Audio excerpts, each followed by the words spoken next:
If you're an expat mom who feels isolated or lonely, I want you to stay with me because what you're feeling might not be what you think it is. It could be something so much more subtle and much harder to pin down. And once you have a name for it, everything can shift. I'm Angela, 30 years, 11 countries, 2 children, expat, divorce, cancer diagnosis. I've lived through it all, and I'm here to talk honestly about it.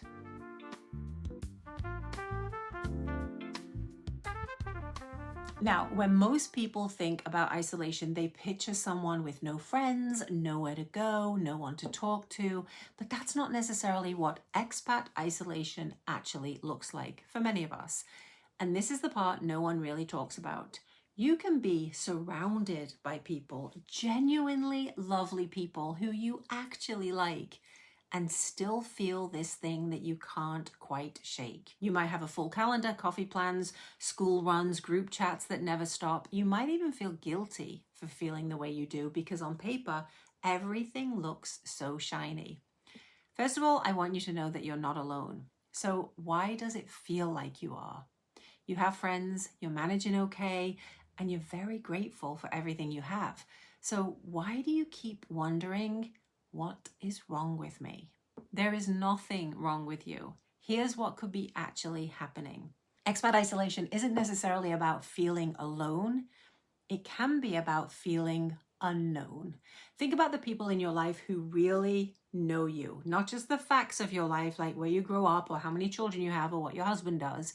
I mean the people who know you, who know what you look like when you're holding it together on the outside but falling apart on the inside, and who know that particular laugh you do when something is actually funny versus you just being polite. Those people who know your history, the version of you that existed before this life and before all the moves, the ones who've seen you at your worst and stayed anyway. That kind of friendship doesn't happen quickly. It's built over years through shared history, through showing up for each other in the small moments as well as the big ones, over the kind of time that lets someone really see you, not just the version of you that's coping well and putting on a brave face for that coffee morning. And here's where it gets really tricky. In expat life, just when you start getting there with someone, just when that friendship starts to have some real connection, someone leaves or you leave and you have to start all over again. And you grieve it, often without realizing that's what you're doing, because it doesn't feel like a loss that the world around you understands. It's not bereavement. It's just Tuesday and your closest friend just got news that she's leaving before the end of the school year. Like many of you, I've experienced this firsthand over and over again. After my first son was born in Malaysia, I ended up in a hotel room, a brand new mom, all alone, while my husband went off to start his new job in Vietnam. And when we did join him in Hanoi, when our son was just 1 month old, I knew nobody. I was alone in another hotel room trying to figure out motherhood all by myself. So I did what expat moms do. I called around and I found the baby groups. I showed up and I started making friends. And those friendships were real, genuinely real. I have no idea what I would have done without those women. But here's the thing. Expat friendships form fast and bond deeply, but they don't always get the chance to fully develop. You can tell someone what's going on with you, you can give them context, you can fill them in on the backstory, but the deeper, more emotional layer of who you are needs history behind it.